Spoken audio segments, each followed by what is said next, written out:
ዛሬ በዚህ ቪዲዮ ስለ አሴት ገንዘብ እንዴት እንደሚሰራ ኦነርሺፕ ምን እንደሆነ በአጠቃላይ ከድህነት ኮንሰፕት ተነስተን አሁን ግን ገንዘብ ሜክ ማድረግና ከዛ ደግሞ የገንዘብ ዳይናሚክሱ ይሄ ሜካኒክሱ ምን ይመስላል የሚለውን ለማየት እንሞክራለን። ከዛ በፊት ክላሪፋይ ማድረግ ያለብኝ ነገሮች ክላሪፋይ ያረኩኝ ልለፍ።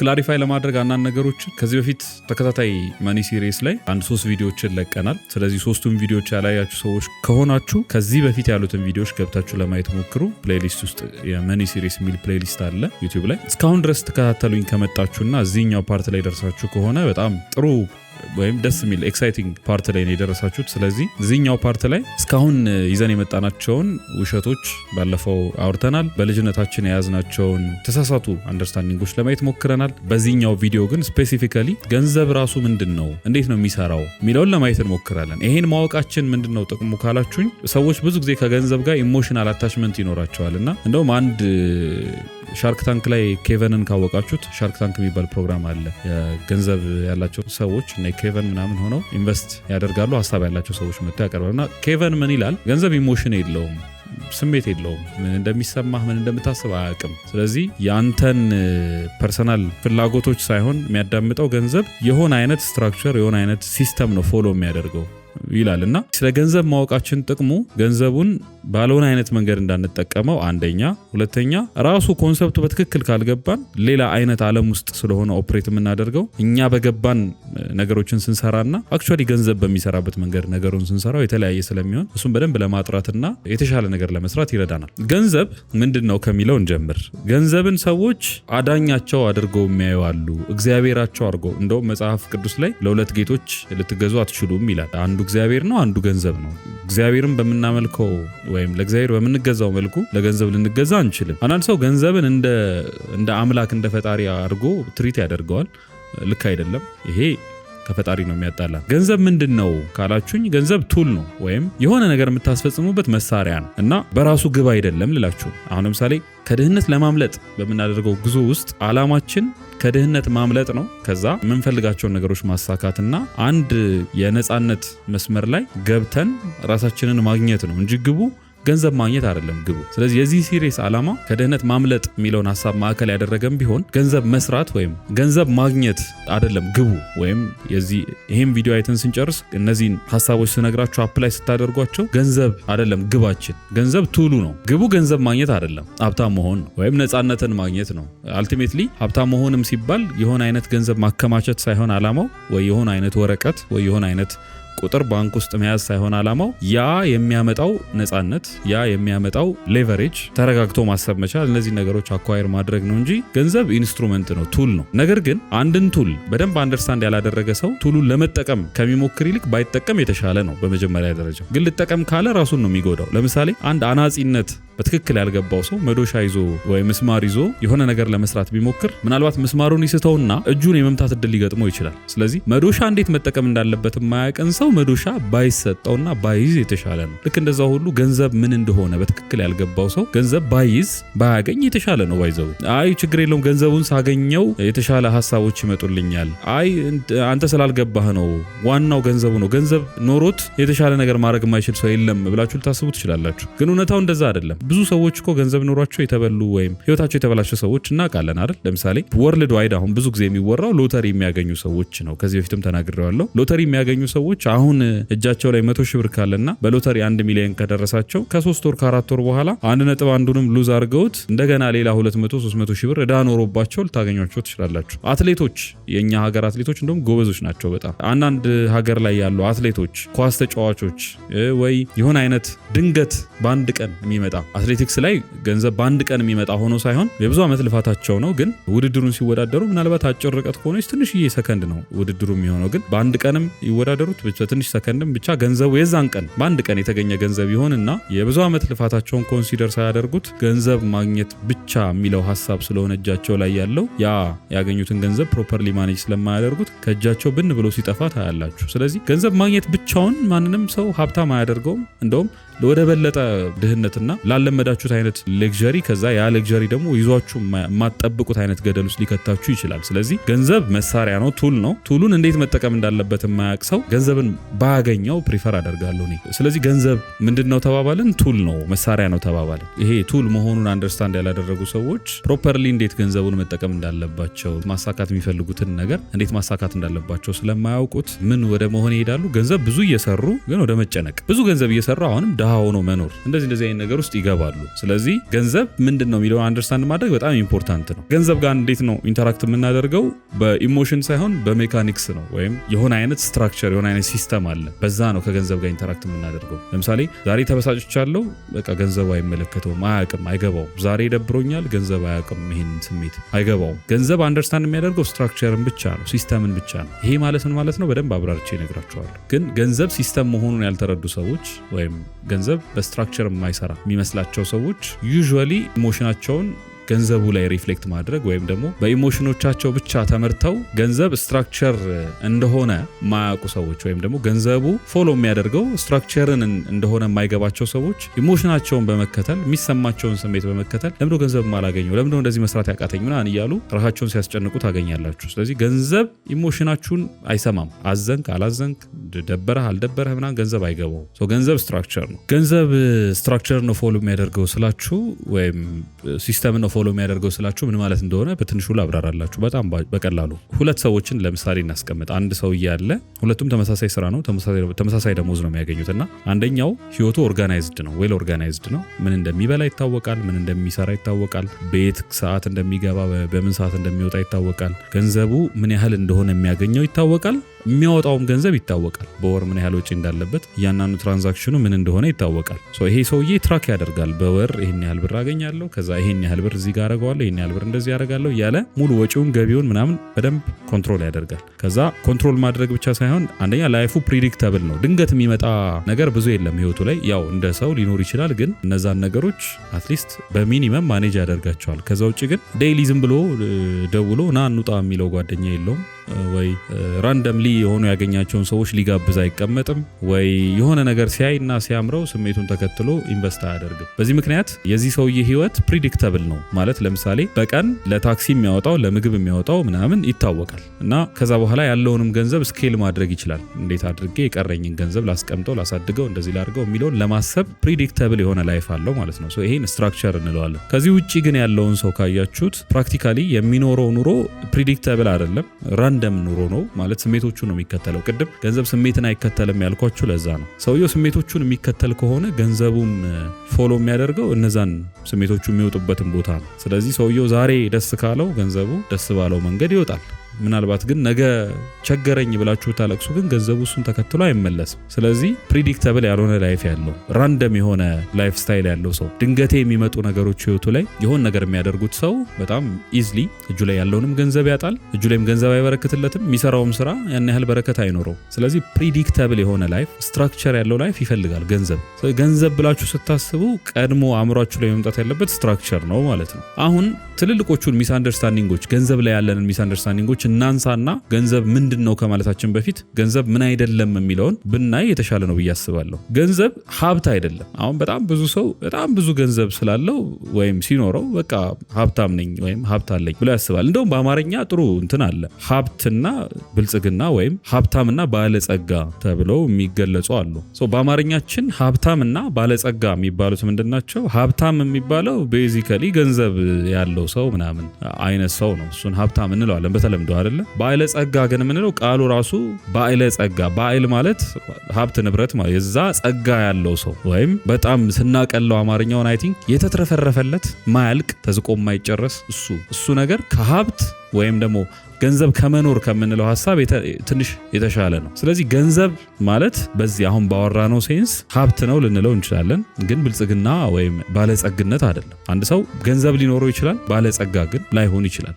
ይሄ ማለት ምን ማለት ነው? በሌላ ቋንቋ ለምሳሌ ስራ ብታቆሙ፣ ህይወታችሁ ላይ የሆነ አደጋ ቢፈጠር ይሄ አሁን እጃችሁ ላይ ያለው ገንዘብ የቤት ኪራያችሁን ከፍሎ የምግብ ወጪያችሁን ችሎ ምናልባት የሕክምና ወጪ ካለባችሁ ችሎ ምን ያህል ርቀት ያስኬዳችኋል? እዚህ ጋር ነው ዌልዝ እና መኒ የሚለካው ማለት ነው። እጃችሁ ላይ ያለው ብርና ባለጸግነታችሁ ደግሞ የሚለካው በዚህ መንገድ ነው። ባለጸጋ የሆነ ሰው የሚለፋው ብዙ ብር አኩሙሌት ለማድረግ አይደለም። በነገራችን ላይ አሁን የሁለቱ ልዩነት ደግሞ እሱ ነው። ገንዘብ የሚፈልግ ሰው ወይም ሀብታም መሆን የሚፈልግ ሰው ብር ነው የሚሰበስበው፣ ብዙ ብር እንዲኖረው ይፈልጋል። ባለጸጋ ብር አይደለም የሚሰበስበው፣ ሲስተም ነው የሚሰራው። ማለት ብር ጀነሬት ማድረግ የሚችል ሲስተሞችን ይሰራል። ብር በጣም የሚሰበስብ ሰው ዩዥዋሊ አሁን ይሄ የደሃ ሜንታሊቲ ያለው ምንለው ሰው ማለት ነው። የደሃ ሜንታሊቲ ያለው ሰው ሁሌ ጥድፊያ ላይ ነው። ብር መሰብሰብ እንደዚህ ምናምን አይነት ጥድፊያ ውስጥ ነው ያለው። ለምን? ጋራንቲ የለውም። ነገ የሆነ ነገር ሀፕን ቢያደርግ ድራሹ ነው የሚጠፋው። እንደዚህ አይነት ይሄ ወዲያው አይነት ሩጫ ህይወት ላይ ያለ ሰው ማለት ነው። ወይም ደግሞ የደሃ ሜንታሊቲ ያለው ሰው አንድ ነገር ቢፈጠር ስራው ላይ ለምሳሌ እግሩ ቢሰበር ይሄ ሰው የስራ መሄድ የማይችል ከሆነ በቃ ከዛ በኋላ መኖር አይችልም፣ ወይም የሆነ ሰው ሸክም ነው የሚሆነው። ዌልዝ ግን ወይም ደግሞ ባለጸግነት ላይ ትኩረት የሚያደርግ ከሆነ ግን አንድ ሰው ሲስተም ነው ቢውልድ የሚያደርገው ብያቸዋለሁ። ሶ ብሩን አሁን ማግኘት ሳይሆን የሚፈልገው ስሎሊ ቀስ እያለ ዴቨሎፕ የሚያደርግ ሲስተም መስራት ነው የሚፈልገው። ሶ የሆነ ሰዓት ላይ ሳታስበው ወይም ሳታስቡት ብሩ በደንብ ዴቨሎፕ አድርጎ ሲስተሙ የማይቋረጥ ኮንቲኒየስ የሆነ ኢንካም ጀነሬት እያደረገ ይጠብቀዋል። በዚህ ምክንያት ባለጸጋ የምትሉት ሰው የገንዘብ ችግር አይገጥመውም፣ ግን አት ዘ ሴም ታይም ገንዘብ ሜክ ለማድረግ አይደለም ሲሰራ የሚኖረው፣ የሆነ አይነት ፍሎ የሌለው ማያልቅ ሲስተም ነው ቢውልድ ሲያደርግ የሚኖረው። ስለዚህ በሀብትና በባለጸግነት መሀል ያለው ጋፕ ወይም ይሄ ልዩነቱ ምንድነው መሰላችሁ? ሀብት ሁሌ ለማግኘት የምትለፉት ነገር ነው። ባለጸግነት ሀብትን አግኝታችሁ ከዛ በኋላ ያለው ብለን ልናስቀምጠው እንችላለን። ወይም ደግሞ በቀላል አማርኛ ለምሳሌ ሀብት የምንለው ልክ ስራ ስታቆሙ አላችሁ እኮ ኢንካም አላችሁ፣ በየወሩ የሚመጣ ደሞዝ አለ፣ ወይ በየወሩ ቢዝነስም ኖሯችሁ በየወሩ ጀነሬት የሚደረግ ብር አለ። ግን ልክ ስራው ሲቆም ኮምፕሊትሊ ትቆማላችሁ ወይም መብላት ያቀታቸዋል። ባለጸጋ የምትሏቸው ሰዎች እስከሆነ ያህል ጊዜ ለምሳሌ ሌትስ ሴይ 3 ዓመት ምንም ሳይሰሩ ምንም ነገር ሳይለፉ ህክምና በጣም ኤክስፔንሲቭ ህክምና እየታከሙ የሆነ አደጋ ተፈጥሮባቸው ምናምን ለ3 ዓመት ለ10 ዓመት ለ100 ዓመት እንደዚህ ኮንቲኒየስሊ መኖር የሚችሉ ፋሚሊዎች ቤተሰቦች ወይ ይኖራሉ። ስለዚህ በዚህ በሁለቱ መካከል ያለችዋን ጋፕ ናት ልክ የሆነ ችግር ሲፈጠር ምን ያህል የፎይታ ጊዜ አላችሁ የምትለዋን ጋፕ ነው ባለጸግነት ብለን የምንጠራት። ስለዚህ አንድ ሰው ለሀብት የሚሰራ ከሆነ ገንዘብ ለማግኘት ነው የሚሰራው፣ ወይም ደግሞ አልቲሜት ጎሉ ገንዘብ ነው። ባለጸጋ ለመሆን የሚሰራ ሰው ግን አልቲሜት ጎሉ ነፃነት ነው። ማለት ገንዘብ አኳየር ያደርጋል፣ ግን አልቲሜትሊ ገንዘቡን ማግኘቱ ሜክ ማድረጉ አይደለም ፖይንቱ። ያ ገንዘብ ይትረፈረፍና የጊዜ ነፃነት፣ የሀሳብ ነፃነት ይሰጠዋል። ማድረግ የሚፈልጋቸው ነገሮች ሲኖሩ በነፃነት ማድረግ እንዲችል ያደርገዋል። ስለዚህ በሀብትና በባለጸግነት መሀል ያለው ልዩነቱ ይሄ ነው። ስለዚህ ይሄ ነገር በደንብ እንዲሰርጸን በደንብ ውስጣችን እንዲገባ ለማድረግ ደግሜ ልናገረውና ገንዘብ ባለጸግነት አይደለም። ገንዘብ ቴምፖራሪ ወይም የሚመጣ መሄድ ነገር ነው። የሆነ ሰዓት ላይ ይቆማል። ያ የማይቆመውና ለሆነ ያህል ጊዜ ወይ ምናልባት እስክትሞቱ ድረስ ህይወታችሁን የሚያቆይላችሁ የሚባለው ነገር እሱ ባለጸግነት ነው። ስለዚህ ሰው የደሃ ሜንታሊቲ ያለው ሰው ገንዘብ ሲያሳድድ ነው የሚኖረው። በተለይ የሆነ አይነት ገቢ ነሰሰርሊ ቅጥር ላይሆን ይችላል እኮ ኢቭን ቢዝነስ እንኳን ሆኖ በወር የሆነ ያህል ገቢ ለማግኘት እንደዛ የሚሯሯጥ ሰው ሁሌ ገቢን ነው የሚያሯሩጠው፣ ገንዘብን ነው የሚያሯሩጠው። ሶ አት ዘ ኤንድ ኦፍ ዘ ዴይ ሲስተም አይኖረውም። ገንዘቡን ሜክ ለማድረግ ብቻ ይለፋል። ከዛ በኋላ ምናልባት ያ ሲስተም እሱ ገንዘቡን ሜክ የሚያደርግበት ሲስተም ፌል ካደረገ ከጨዋታ ውጭ ይሆናል። ባለጸግነት ላይ ፎከስ የሚያደርጉ ሰዎች ስኬል ማደግ ላይ ምናምን ነው እንጂ ገንዘብ ቶሎ መሰብሰብ እሱ ላይ ፎከስ አያደርጉም። በዚህ ምክንያት ሲስተማቸው እያደገ ስለሚሄድ የሆነ ጊዜ ላይ ፕሮፊት ማግኘት ይጀምራሉ። እንደውም አሁን በኮርፖሬት ደረጃ በጣም ትልልቅ የምትሏቸው ካምፓኒዎች ስሎሊ ያደጉና ዌልዝን ወይም ደግሞ ባለጸግነት ላይ ፎከስ ያደረጉ ካምፓኒዎች ናቸው። ለምሳሌ አማዞንን ማየት እንችላለን። እንደውም ይሄ በቢዝነስ ቋንቋ ብሊትስ ስኬሊንግ ይሉታልና አማዞን ለምሳሌ ወደ 9 ዓመት ምንም ፕሮፊት ሳያገኝ ነው ሲሰራ የነበረው። ማለት ማርኬቱን ኮንትሮል ማድረግ ስላለበት ያለምንም ፕሮፊት ማርኬቱን አትሊስት እዛው ጋር ብሬክ ኢቭን እያደረገ እዛው እየሰራ ማርኬቱን ኮንትሮል ለማድረግ የሞከረው። ኢቭን ቴስላ አሁን በጣም ዓለም ላይ እንደዚህ መነጋገሪያ የሆነው ቴስላ ወደ 17 ዓመት አካባቢ ምንም አይነት ፕሮፊት ሳያገኝ ነው ሲሰራ የኖረው እና ከዛ በኋላ ግን ጃያንት ነው የሚሆነው። ስለዚህ በፐርሰናል ፋይናንስም የግላችሁን ገንዘብ ስታንቀሳቅሱ መንቀሳቀስ ያለባችሁ በዚህ ሜንታሊቲ ነው። አትሊስት አእምሯችሁ ውስጥ ይሄ መቀመጥ አለበት። አሁን ዌልዝ ዴቨሎፕ ላታደርጉ ትችላላችሁ አሁን ባላችሁበት ኢንካም። ነገር ግን አእምሯችሁ ውስጥ መቀመጥ ያለበትና ፕራዮሪታይዝ መደረግ ያለበት ከገንዘብ ይልቅ ዌልዝ ነው ወይም መበልጸግን ነው ወይም ባለጸጋ ለመሆን መጣርን ነው። እሱ ላይ ነው ፎከስ ማድረግ ያለበት። ገንዘብ ይመጣል ይሄዳል፣ ግን ባለጸግነት በቀላሉ የምታጡት ነገር አይደለም። ስለዚህ ከገንዘብ ባለጸግነትን ፕራዮሪታይዝ አድርጉ ለማለት ነው። ይሄን በደንብ አስመራችሁ ያዙት። ስለዚህ ስለ መበልጸግ ወይም ባለጸግነት ይሄን ያህል ካልን ስለ ደሞዝ ደግሞ ትንሽ ልንገራችሁ። ቤዚካሊ ደሞዝ እምላችሁ ተቀጥራችሁ የምትሰሩትንም ይጨምራል። የራሳችሁ ቢዝነስም እየሰራችሁ የራሳችሁ ቢዝነስ ላይ ዲፔንደንት ሆኖ ወይም የሆነ አይነት ገቢ ያገኙ ለምሳሌ የቤት ኪራያችሁን የምግብ ወጪያችሁን የዕለት ተዕለት እንቅስቃሴያችሁን ከቨር ማድረግ የሚችል የሆነ አይነት ገንዘብ ሜክ ያደረጉ መኖርን ሊሆን ይችላል ስለዚህ እሱንም እኔ እንደ ደሞዝ ወይም እንደ ሳለሪ ነው ማየው ስለዚህ እንደዛ የምትኖሩ ከሆነ ካይንድ ኦፍ ደስ ይላል እኮ አይደለ ሴፍ ነው ለምሳሌ ወር እስከ ወር ቢዝነሱ ገንዘብ ያመጣል የሆነ አይነት ገቢ ታገኛላችሁ ወር እስከ ወር የምትበሉት አታጡ ሶ ፕሪዲክተብል ነው የሆነ ይታወቃል ደሞዝተኛም ከሆናችሁ ወር እስከ ወር ድርጅቱ ይከፍላችኋል ደሞዝ ወር እስከ ወር የሆነ ነገር ማግኘት ትችላላችሁ ስለዚህ ፕሪዲክተብል ነው ኮስት ያለው አይመስልም ምክንያቱም ቢዝነስ ኦነሩ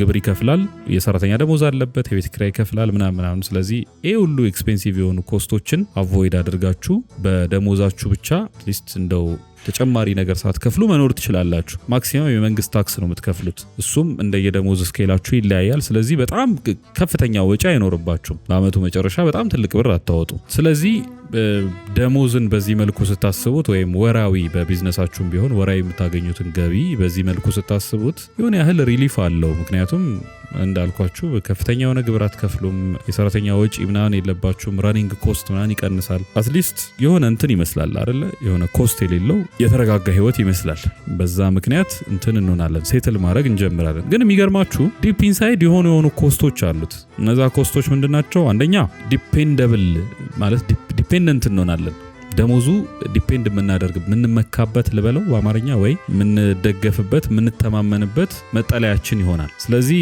አእምሮአችን ይረጋጋል በቃ ምንም አልሆንም ኢትስ ኦኬ ደህና ነኝ ምናምን ሚል ለራሳችን የምንሰጠው ምክር ይኖራል ከዛ በተጨማሪ ደሞዝ ጣራ አለው ከሆነ ሌቭል በላይ አታልፉም ይሄን በጣም ደጋግሜ ተናግሬያለሁ ከዚህ በላይ አታልፉም ለምሳሌ ትልቅ መስሪያ ቤት ከሆነና እንደው ምናልባት ማክሲመም የደሞዝ ጣራው 1-2 ሚሊዮን ቢሆን ከ2 ሚሊዮን ብር በወር አታልፉም በቃ ደሞዝ እሱ ጋር ያበቃል ግን 2 ሚሊዮን ብር በወር መስራት በጣም ሲሊ የሆነባቸው ሰዎች አሉ የቢዝነስ ሰዎች ሆነው በጣም በቃ የሚስቁባቸው ሰዎች አሉ እና የእናንተ መስሪያ ቤት 100 ሺህ ብር ከሆነ የሚከፍለው በወር ትልቁ ከ100 ሺህ ብር አታልፉም ወይ 50 ሺህ ብር ከሆነ የሚከፍለው ትልቁ ከ50 ሺህ ብር አታልፉም ደሞዝ ከዚህ ስኬል አያልፍም ይሄን ስል ግን ደሞዝ መጥፎ ነው ወይም ወራዊ ገቢን መጠበቅ መጥፎ ነው እያልኩኝ አይደለም ሰው ተቀጥሮ መስራት አለበት ባይዘው አሁን የብዙ ደሞ ቲኔጀር ችግር ተቀጥሮ መስራትን እንደ መጥፎ የማየት ቴንደንሲ አለ ኢንዲፔንደንት መሆን ነው የምፈልገው የራሴን ቢዝነስ መጀመር ነው የምፈልገው እኔ በቃ ራሴን መቻል እፈልጋለሁ ብዙ ህልም አለኝ ምናምን የሚሉ ቲኔጀሮች አሉና ፎር ዛት ማተር አንደኛ ነገር የትም አደርሱ በቃ ማለት ይሄ ብሩታሊ ኦነስቱን ካላችሁኝ የትም አደርሱ በራሴ ሰርቼ እንደዚህ ምንም አታመጡ ለምንድን ነው እንደዚህ የምለው ኤክስፒሪየንስ የላችሁ በቢዝነስ እንዴት ነው የሚሰራ አታውቁ ማለት ከዚህ በፊት አንድ ትልቅ ሰው በጣም ማከብረው ሰው ያስተማረኝን ነገር ነግራችሁ ከሆነ አላውቅም ተቀጥሮ መስራት አስፋልት ላይ ይሄ በቃ ቆንጆ ኮሪደር ምናምን የተሰራለት ቆንጆ አስፋልት ላይ መራመድ ከሆነ ቢዝነስ መስራት ማለት እንዲህ አስፋልቱን ያያያችሁት ጥሻ ውስጥ እንደመግባት ነው ቀላል ነገር አይደለም ስለዚህ ሰላማዊውን መንገድ ትቶ ጥሻ ውስጥ መግባትን የሚመርጥ ሰው ኤክስፒሪየንስ ሊኖረው ይገባል አትሊስት እዛ ውስጥ ይሄ በደህናው መንገድ በትክክል መሄድ የማይችል ሰው ጥሻ ውስጥ ገብቶ እሾ በሾ በሆነ መንገድ ውስጥ ሰርቫይቭ ሊያደርግ አይችልም ስለዚህ የትም አደርሱ ምንብለው ለዛ ነው ፕሮባብሊ የሆኑ 1-2 ሰዎች ምናምን እንዳጋጣሚ ተሳክቶላቸው ወይ ኤክስትራ ኤፈርት አውጥተው ምናልባት የሚሳካላቸው ሊኖር ይችላሉ ከነዛው እስከሆናችሁ ሞክሩት ግን ኤክስፒሪየንስ ያስፈልጋል ስለምትሰሩት ስራ ማወቅ አለባችሁ ፕሪንቲንግ ቢዝነስ መስራት የምትፈልጉ ከሆነ ፕሪንቲንግ ቢዝነስ ከተማው ላይ እንዴት እንደሚሰራ አለ አይደል የቢዝነሱ ኢንቫይሮንመንት ምን እንደሚመስል ማወቅ አለባችሁ ስራው ላይ ጥቂት ሰዎች የሚያውቋቸውን ኤሴንሻል ኤሌመንቶችን ማወቅ መቻል አለባችሁ ስለዚህ ኤክስፒሪየንስ የላችሁም ማለት ቢዝነስ መስራት አትችሉም ማለት ነው በሌላ ቋንቋ ወይም ትችላላችሁ እኮ መስራት ግን ሄዳችሁ ፌል ታደርጋላችሁ ትሰበራላችሁ ስለዚህ ዝም ብሎ ብድግ ብሎ ቢዝነስ ለመስራት እኔ ራሴን ነው የምችለው ኢንዲፔንደንት ነኝ እንደዚህ ያለውን ነገር ዝም ብሎ ይሄ አይዲያል የሆነውን ነገር ተውት ኤክስፒሪየንስ ያስፈልጋል ስለዚህ ተቀጥራችሁ መስራት በራሱ መጥፎ አይደለም ግን ምን መሆን አለበት የኮምፈርት ዞናችሁ መሆን የለበትም ትምህርት ቤት ነው መሆን ያለበት ልትማሩ እንደገባችሁ ሰዎች ነው አክት ማድረግ ያለባችሁ እና የሚማር ሰው at the end of the day መመረቅ አለበት አይደል አንድ ሰው ዩኒቨርሲቲ 8 ዓመት ቢኖር ካልተመረቀ ምን ዋጋ አለው ለምሳሌ ዩኒቨርሲቲ በር ላይ ያለ ጥበቃ ምንድነው at the end of the day የሚያገኘው ማስተርሱን ወይ ፒኤችዲውን ይዞ አይወጣም አይደለ በቃ ሁሌ እዛ ዩኒቨርሲቲ በር ላይ አለ ስለዚህ ዩኒቨርሲቲ በር ላይ መኖሩ አይደለም ጥቅሙ ተመርቆ መውጣት መቻሉ እና ልክ ቢዝነስ ላይም ተቀጥራችሁ ስትሰሩ ያ ተቀጥራችሁ የምትሰሩበት ኢንቫይሮንመንት ትምህርት ቦታችሁ ነው መሆን ያለበት። ይሄንን የምለው በነገራችን ላይ ለሁላችሁም አይደለም። ማለት ቢዝነስ መስራት የሚችለው ጥቂት ሰው ነው። ሁሉም ሰው ቢዝነስ መስራት አይችልም። ማለት እውነታው እሱ ነው። በቃ አሁን ካልተሸዋወድን ካልተካካድን በስተቀር ሁሉም ሰው ቢዝነስ መስራት አይችልም። አንደኛ ኔቸር ይፈልጋል ቢዝነስ ለመስራት፣ ሁለተኛ ለመከራ ዝግጁ መሆን ይፈልጋል። ማለት እስከማውቀው እንዳየሁት ቢዝነስ አካባቢ ያለው እንትን ኢንቫይሮንመንት በቃ ኮምፎርታብል አይደለም። መከራችሁ ነው የምትበሉት። እሱን ለመቀበል ለመጋፈጥ ፈቃደኛ የሆነ ሰው መሆን አለበት። ከዛ ደግሞ ሲስተማቲክ አንዳንድ ብልሃቶች አንዳንድ ብልጠቶች ይፈልጋል። ለምሳሌ ጥሩ ስትራቴጂ ማውጣት የሚችል ሰው ወይ ጥሩ የሴልስ ችሎታ ያለው ሰው እንደው ሴልስ ከቻለ ስትራቴጂ እንኳን ባይችል የሆነ ሰው ቀጥሮ ያሰራል። ግን አንዱ ኳሊቲ ግን ያስፈልጋቸዋል። ወይ ሴልስ ጎበዝ መሆን፣ ወይ ስትራቴጂ ላይ ጎበዝ መሆን፣ ወይ ቢዝነስ አይዲያ ላይ ጎበዝ መሆን ሶዛት ኤክስኪዩሽኑ ላይ የሆነ ሰው ቴክኒካሊ ቢዝነስ ከዜሮ የምትጀምሩ ከሆነ ኤክስኪዩሽን ግዴታ ነው መቻል አለባችሁ። ስለዚህ ትምህርት ቤት ነው የሚሆነው የቅጥር ስራችሁ። ግን ትምህርት ቤት ካልሆነና እዛ ጋር ኮምፎርታብል እየሆናችሁ የምትሄዱ ከሆነ ነው በቃ ይሄንን ቪዲዮ ዘግታችሁ ውጡ። ሊቭ ዩር ኮምፎርታብል ላይፍ። እሱን ነው መመክራችሁ። አዘርዋይስ ቀጥሉ።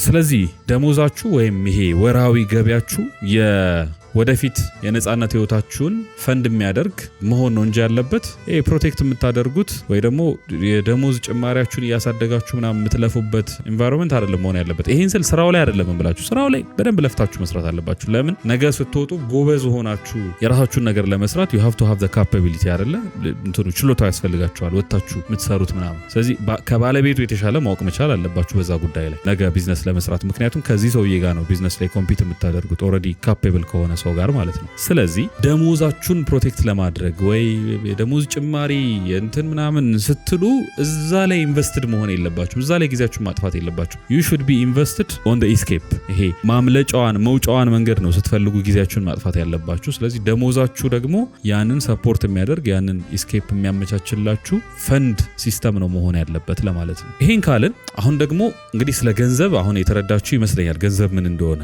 ገንዘብ ኢሞሽን አይደለም። ገንዘብ ሌላ ነገር አይደለም። በቃ ገንዘብ ማለት ባጭሩ it's your freedom ቱል ነው። ነፃ የሚያወጣችሁ ቱል ነው እንጂ ሌላ ነገር አይደለም። ስለዚህ አሴት ምንድነው፣ ላያቢሊቲ ምንድነው ብለን ደግሞ ዲፋይን እናርግ።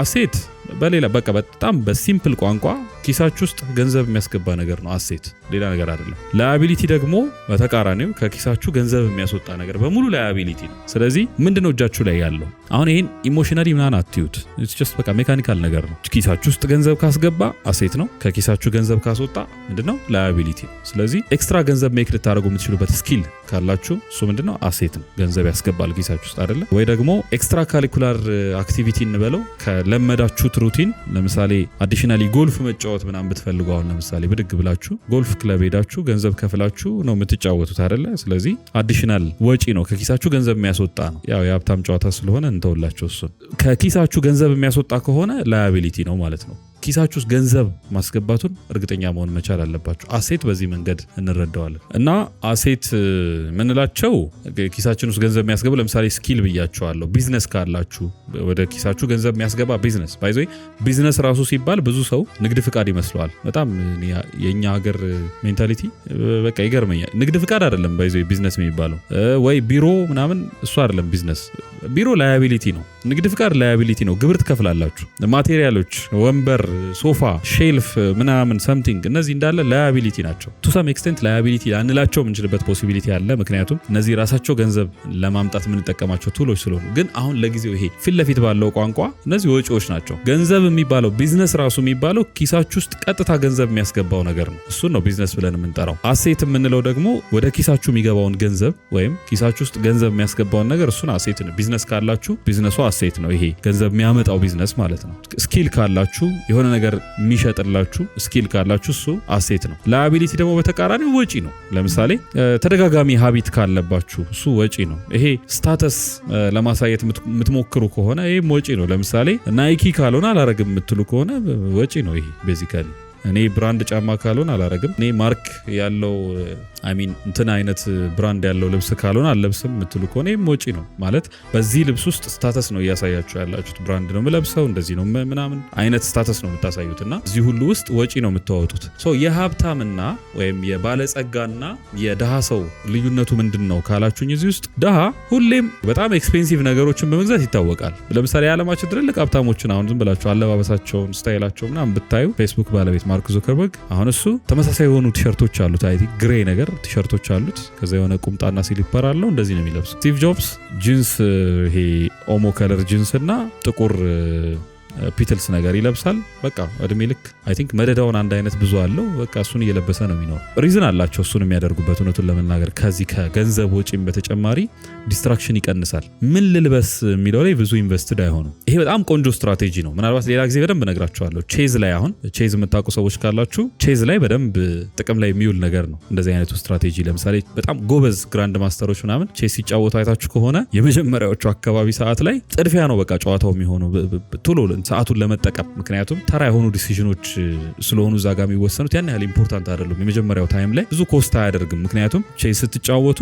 ከታይም ጋር ነው የምትጫወቱት ዝም ብሎ ጌሙን ማሸነፍ ብቻ ሳይሆን ወይም ንጉሱን መያዝ ብቻ ሳይሆን የታይም ኮንስትሬንትም አለ በተለይ ኮምፒቲሽኖች ሲሆኑ ማለት ነው ስለዚህ ታይሙን እዚህ የማይሆን ዲሲዥን ላይ ከማሳለፍ ይልቅ የተሻለው ዲሲዥን ላይ ለመጠቀምና የመጨረሻዎቹ ሙቮች ብዙ ኮስት ስለሚያደርጓቸው እዛ ላይ ዲሲዥናቸውን ጠንካራና በሳል እንዲሆን ለማሰላሰል ጊዜ እንዲሰጣቸው ብለው ተረጋግተው መጨረሻ አካባቢ ይጫወታሉ መጀመሪያ ላይ ግን በቃ ጥድፊያ ነው የምታዩት ይሄ በአብዛኛው የሀብታሞች ወይም የባለጸጎች ሜንታሊቲ ውስጥ ታዩታላችሁ ይሄ ሲሊ ለምትሏቸው ለምሳሌ ላለባበስ ለምናም ብዙ ጉዳይ ሰጣቸው በቃ ኢዚ የሚባል ነገር አድርገው ይወጣሉ ምግባቸው ካይንድ ኦፍ ሩቲን ነው የብዙዎቹ የሆነ አይነት ምግብ አለ በቃ እሱን ነው የሚበሉት ለምን መጀመሪያ ይታወቃል በቃ ይሄን ያህል ፕሮቲን ይሄን ያህል እንደዚህ ምናምን ከዛ ስለ ምግብ ማሰብ አይፈልጉም የሚያስቧቸው በጣም ኢምፖርታንት ነገሮች ስላሉ ጊዜያቸውን የሚያጠፉት እሱን በማሰብ ነው ስለዚህ ደሃ ራሱ ላይ መከራ ይገዛል ላያቢሊቲ ይገዛል ማለት ገንዘብ ከኪሱ ብዙ የሚያስወጡት ግን ምንም ገንዘብ የማያስገቡለት ነገሮችን ይገዛል ለምሳሌ አንዳንዴ ይሸወዳል ኢቭን በጣም ብዙ ብር ያወጣና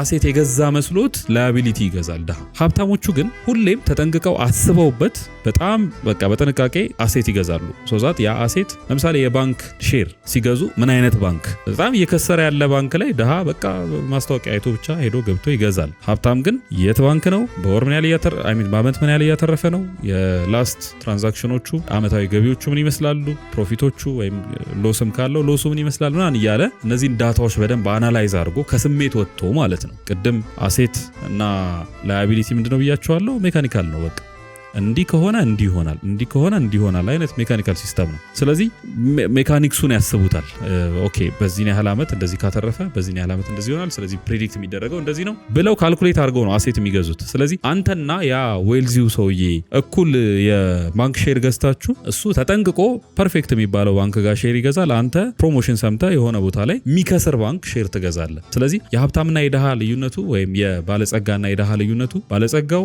አሴት የሚሆኑትን ገንዘብ የሚያመጡ ለትን ነገሮች ነው የሚገዛው ደሃው ደግሞ የመሸወድ ሁላ እድል አለው ባይሸወድ እንኳን እያወቀ ገንዘቡን ማይሆን ቦታ ላይ ሲያውለው ትመለከታላችሁ ሌላው ሀብታሞቹ ወይም ባለጸጎቹ መጀመሪያ ቢዝነሱን ነው ኢንቨስት የሚያደርጉበት ስራው ላይ ነው ኢንቨስት የሚያደርጉት ደሃ አይታችሁ ከሆነ ራሱ ላይ ነው ኢንቨስት የሚያደርገው መጀመሪያ ማለት የመጀመሪያ ደሞዝ ሲመጣ ይሸልማል ራሱን በቃ ዛሬ ጥሬ ስጋ መብላት አለብኝ ምናምን ብሎ ይወጣና ጥሬ ስጋ ግጥም አድርጎ ይበላል ወይ መስሪያ ቤት ሲሄድ በቃ ጥሩ ለብሼ መታየት አለብኝ ምናምን ይልና ከሰው አንሳችሁ ታዩ እያልኩኝ አይደለም ጥሩ መልበስ አለባችሁ ግን ጥሩ ማለት ባይዘይ ኤክስፔንሲቭ ማለት አይደለም ንጹህ ማለት ነው እና ከናንተ ጋር ከሰውነታችሁ ጋር ፊት የሆነ ወይም የሚሄድባችሁን ነገር መልበስ ማለት ነው አይደለ ኤክስፔንሲቭ ቦታ መከራየት አይደለም ጥሩ ኑሮ መኖር ማለት በቃ በመጠን መኖር ተመጥኖ መኖር መቻል የለም ገንዘባችሁን አለማባከን እንደዚህ አይነቱ ነገር ነው ደሃ ምንድነው የሚያደርገው በቃ ጓደኞቼ ምን ይሉኛል ሰው ፊት ስታይ አሪፍ መስዬ መታየት አለብኝ እና ገንዘቡን ኢንቨስት አድርጎ በጣም ኤክስትራቫጋንት የሆነ ነገር ይገዛል ሀብታም ራሱን ሪዋርድ የሚያደርገው መጨረሻ ላይ ነው ቢዝነሱ ላይ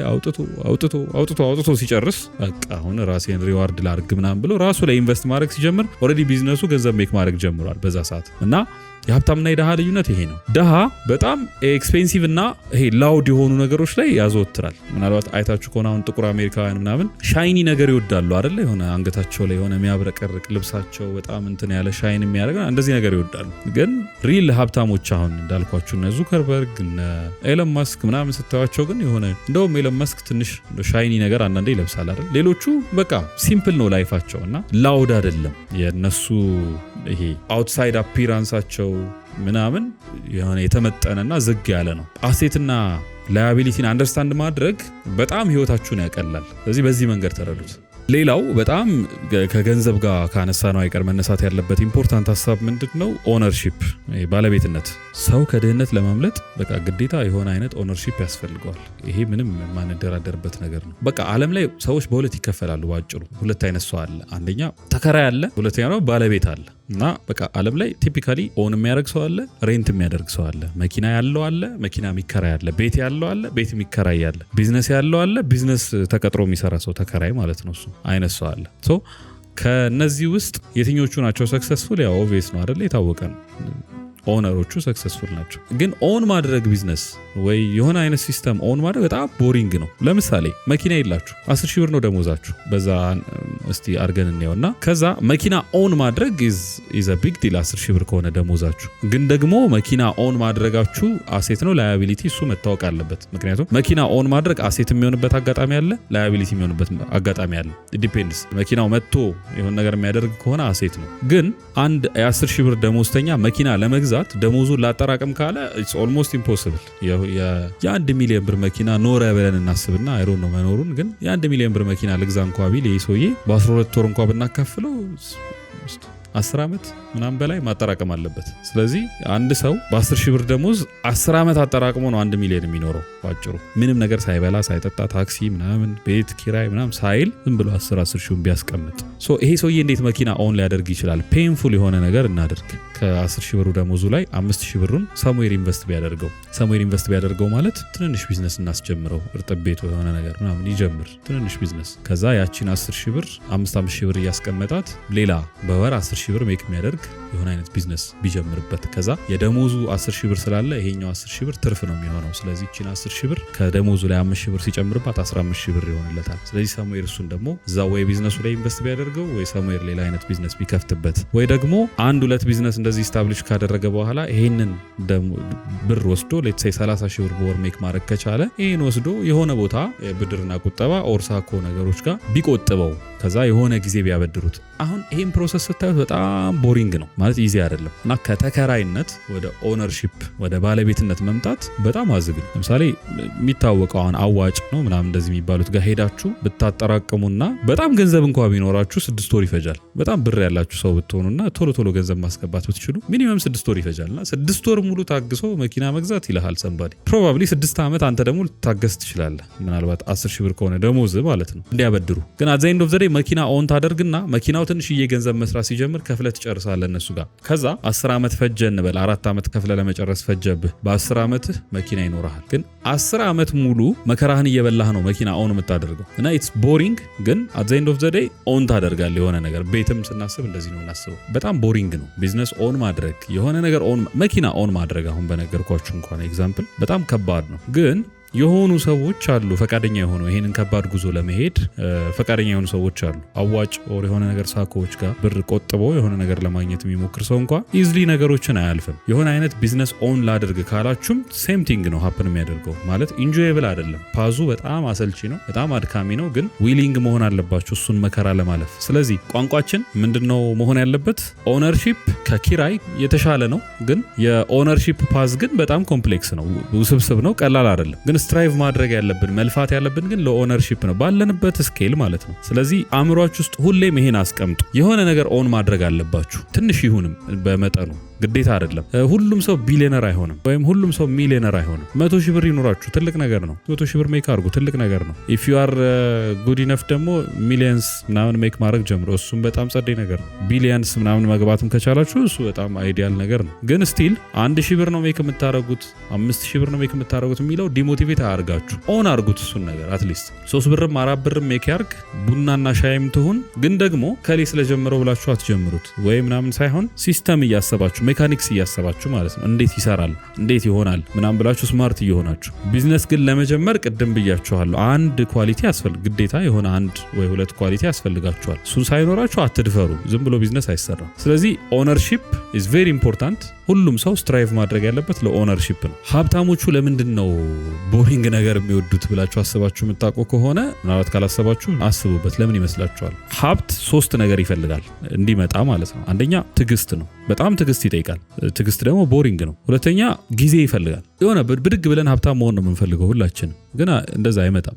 ሪያሊቲው ይሄ ሆሊውድ ሙቪ ላይ ሊሆን ይችላል፣ ግን መሬት ላይ ያለው ሀቅ ትፈጋላችሁ። ሶስተኛው ሬፒቲሽን፣ ድግግሞች፣ በጣም አሰልቺ የሆነ ድግግሞች መግባት አለባችሁ። ለምሳሌ የምትሰጡት አገልግሎት ሰርቪስ ቢዝነስ ነው እንበልና ማስተናገድ ከሆነ ምስር ወጥ እየሰራችሁ ከሆነ የምትሸጡት ኤቭሪዴይ ምስር ወጥ መስራት ይፈልጋል ማለት እንዴት ቦሪንግ እንደሆነ አስቡት። አንዴ ምስር ወጥ መስራት ችግር የለም፣ ቆንጆ አድርጋችሁ አጣፍጣችሁ ይሰራል። ምግብ ቤት ከሆነ ቢዝነሳችሁና የምግብ ቤት ቢዝነስ ሁሌ ድግስ ነው ይባል የለ፣ ሁሌ መደገስ አለባችሁ። ከዛ ግን የሆነ አይነት ክሬቲቭ ነገር ምናምን ላይኖረው ይችላል፣ በጣም ቦሪንግ ነው። ሽያጭ ከሆነ የምትሸጡት ያንን ቦሪንግ ነገር ደግሞ ደጋግሞ ምናምን ማድረግ ይጠይቃል። ግን አብዛኛው ሰው በተለይ የደሃ ሜንታሊቲ ያለው ሰው ኤክሳይቲንግ ነገር እንፈልጋለን። እንደውም አንዳንድ ሰው ፓሽን አይደለም እንደዚህ አይነት ነገር መስራት አልፈልግም ነው ይላቸዋል። who cares ማለት ምን አገባ ስለ ፓሽን ብላ ሰራ። የሆነ ቀን ላይ ፓሽንህን ምናምን የምትሰራበት እድል ታገኝ። አሁን አርፈ ቀጥቅጠ ምናምን የምትሰራበትን ነገር ፈልግ ነው እንጂ ጌሙ አንተን የሚያስደስትህን ነገር ማድረግ አይደለም። ሀብታም መሆን የሚፈልግ ሰው እኔ ድሪማችሁን ተከትላችሁ ሀብታም መሆን ከቻላችሁ አሪፍ ነው፣ ግን I don't think so ማለት ምናልባት ድሪሞቻችሁ ሀብታም ማያደርጉ ድሪሞች ቢሆኑስ፣ ህልሞቻችሁ ይሄ ፓሽኖቻችሁ ሀብታም ማያደርግ ቢሆንስ? ሀብታም የምላችሁ አሁን ከገንዘብ ፋይናንሻል ሰክሰስን ብቻ ነው እያወራው ያለሁት እንጂ ግዴታ ሁሉም ሰው ፋይናንሻሊ ሰክሲድ ማድረግ አለበት ማለት አይደለም። ለምሳሌ በጣም ቆንጆ ስነ ጽሁፍ የሚወድ ሰው ምናምን ሰው ሊትሬቸሩን ኢንጆይ እያደረገ የሚኖር ሰው ይኖራል። በቃ ኢዚ ላይፍ ሲምፕል ላይፍ የሚኖር ማለት ነው። እንደዚህ መኖርን ፕሪፈር የሚያደርግን ሰው ግዴታ በቃ ሀብታም መሆን አለበት ብላችሁ አትጫኑትም። ግን ሀብታም ለመሆን ገንዘብ ሜክ ለማድረግ የሚያስብ ሰው ግን ፓሽናችሁን መከተል ግዴታ ላይሆን ይችላል ማለት ሌላ አማራጭ ከተገኘና ገንዘብ መስራት የምትችሉበት ኦፕሽን ከመጣ ቦሪንግም ቢሆን ይሰራል፣ በቃ ይለፋል። አንለስ ሰው የሚጎዳ ወንጀል በህገ መንግስቱ የሚያስጠይቅ እንደዚህ አይነት ነገር አይሁን እንጂ ሰዎችን የሚጠቅም ቫልዩ አድ የሚያደርግ ለእናንተም ገንዘብ የሚያመጣላችሁ እንደዚህ አይነት ነገር ካገኛችሁ ትሰራላችሁ። መስራት ነው በቃ፣ ምንም ሄዚቴት ማድረግ አያስፈልግም። ፓሽናችሁን ተከትላችሁ የትም ላደርሱ ትችላላችሁ። ስለዚህ ኢትስ ቤተር ቦሪንግም ቢሆን መስራት። ከሀብታሞች የምንማረው ወይም ባለጸጋ ከምንላቸው ሰዎች የምንማረው አንዱ ካራክተር እሱ ነው። ቦሪንግ የሆነ ነገር ላይ ለሆነ ያህል ጊዜ ማለት እኔ ደነግጣለሁ አንዳንዴ 20 ዓመት ነው እዚህ ቢዝነስ ውስጥ የሰራሁት ምናምን ሲሉኝ፣ ኧረ እባክህ ማለት ብሩ እኮ መጥቷል፣ ግን ብሩ ሳይመጣ ምናምን ሰውየው የለፋ የነበረውን ስታዩ እንዴ ማለት ምንድነው ድራይቭ የሚያደርገው? አሁን ለምሳሌ ጉድጓድ ቆፍሩና ብር ይሰጣቸዋል። ከዚህ በፊት ተናግሬው ከሆነ አንድሩ ቴት እንደዛ ብሎ ተናግሮ ያውቃል። እኔ ጉድጓድ ቆፍርና እንደዚህ ያህል ሚሊዮን ይሰጣል የምትሉኝ እሰራለሁ ምናምን ብሏል። ጉድጓድ መቆፈር ምን ያስደስታል? እና እንደዛ አይነት ቦሪንግ ይሄ እንደ ጉድጓድ መቆፈር አይነት እንደ በቃ ይሄ ምንም ለአእምሮ የሚከብድ አይነት በቃ አሰልቺ ድንጋይ መፍለጥ አይነት ቢዝነስ እየሰራ ሰው 20 ዓመት ፐርሲስተንትሊ በቃ ሳያቋርጥ ሲሰራ ስታዩ ትደነግጣላችሁ። ኦኬ እኔ ምን ያህል ሌዚ ነኝ፣ ምን ያህል ደካማ ነኝ ብላችሁ እንድታስቡ ያደርጓቸዋል። እኔ አሁን የምነግራችሁ ፕራክቲካሊ ያዩዋቸው ሰዎች በጣም ስለሚገርሙኝ ነው። ስለዚህ ፐርሲስተንት መሆን፣ ታይም መውሰድ፣ ይሄ ቶሎ እንዲያልፍልን አለመጠበቅ አላል ነገሮች ላይ ታይም መውሰድ በጣም አሪፍ ነገር ነው።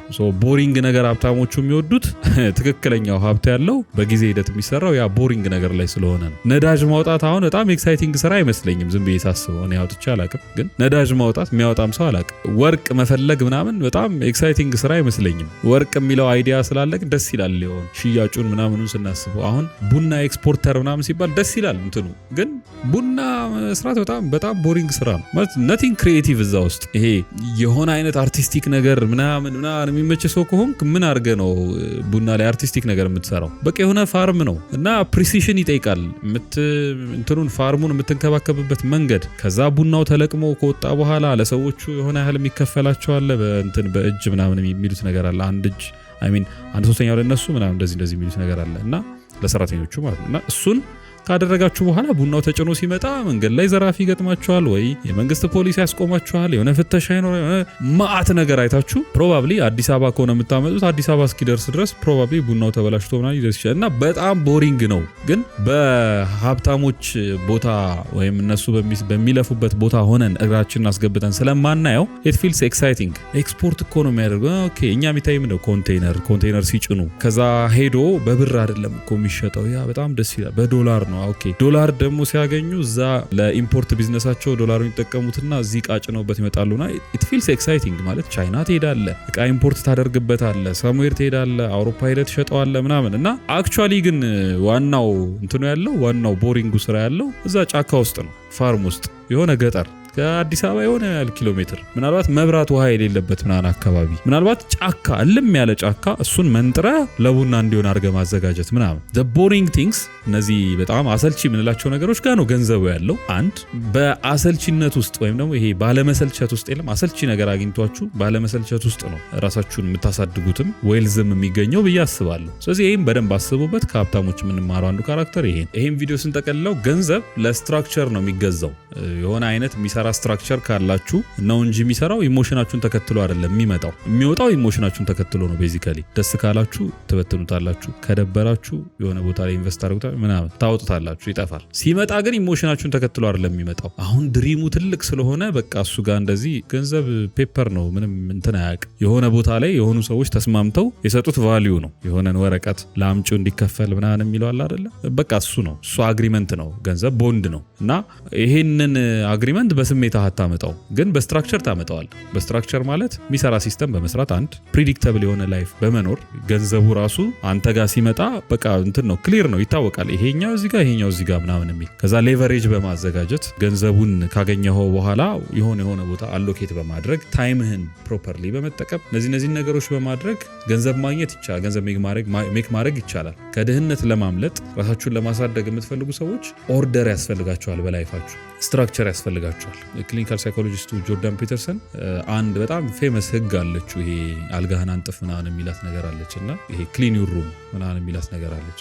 ቤታችሁን ማጽዳት በጣም ሲሊ ይመስላል፣ ግን ኦርደር የሚጀምረው እዛ ጋር ነው። ቤታችሁን በማጽዳት ራሳችሁን ላይፋችሁን ኢን ኦርደር በማድረግ ስርዓት በማስያዝ ከዛ ፕሪዲክተብል የሆነ ላይፍ በመኖር እንደዛ ስታደርጉ መስመር ይይዛል። ከዛ ፋይናንሱም እንደዛው መስመር እየያዘ ይመጣል። አንፕሪዲክተብል ላይፍ የምትኖሩ ከሆነ ገንዘቡም አንፕሪዲክተብል ይሆናል። በዛው ነው የሚቀጣችሁ ለማለት ነው። ይህንን ክፍል ከወደዳችሁት በቀጣይ የመጨረሻው ኤፒሶድ የሚሆነው 5ኛው ክፍላችን ማለት ነው ከድህነት እንዴት እናመልጥ ስንል ነው የመጣ ነውና ከዛ አሁን ከድህነት ካመለጥን በኋላ እንዴት አንመለስ ማለት ከድህነት ካመለጠ በኋላ ሰው ይመለሳል፣ እድል አለውና እንዴት አንመለስ፣ ሌጋሲ እንዴት እንፍጠር፣ ዲሲፕሊን እንዴት እናምጣ ምናምን የሚሉ አትሊስት እስካሁን ያገኘናትን እውቀት አብሮ ማስኬድ የሚችል መጠቅለያ ነገር ሰጣችኋለሁ። እስካሁን ከተከታተላችሁት አም ቬሪ ፕራውድ ኦፍ ዩ።